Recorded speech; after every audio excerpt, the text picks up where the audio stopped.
萬項攏咧起價，也毋過這經濟的價銷煞直直落，親像這南投中寮的掛價呢，上好的1公斤嘛才12塊爾爾，這農民是真怨嘆。為着要避免定定拄到這價銷崩盤的情形，有農民是透過種一寡特殊的品種，也是講透過加工的方式，安尼利潤上無會當加三成。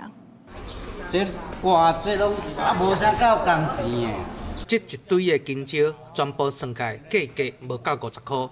南投的農民因為金蕉價銷歹，叫苦連天。金蕉自市面上照品質一般分3等，農民講即馬品質上好的1等的金蕉，自南投中寮農會收的價格是1公斤12塊，到3等的只剩2塊爾。農民嘛表示，準做品質較好的袂啊到市場，毋管是山蕉啊，還是芭蕉，價銷攏真無好。為着要避免損失，毛農民另外閣種較特殊的品種蛤仔蕉。較水的這收是收10塊啦，阮賣是賣20啦。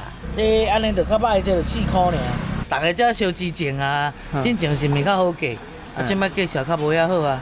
金蕉落甲真正有遐短啊。這邊金蕉差不多3斤6啊，這樣賣360、370。蛤仔蕉一大斤會當賣啊到100塊的價格，吃起來較 Q， 甚至有酸的芳氣。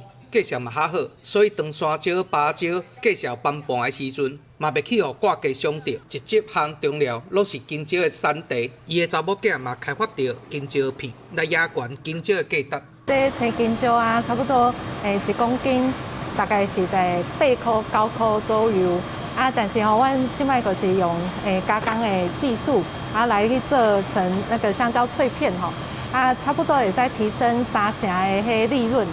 農業是看天食飯的產業，嘛愛通大家相競爭。農民透過種無同品種的金蕉，和獨角化經營的策略，希望會當穩健發展，避免價銷崩的時陣，互人掛甲流血流湯。記者洪義修南投報道。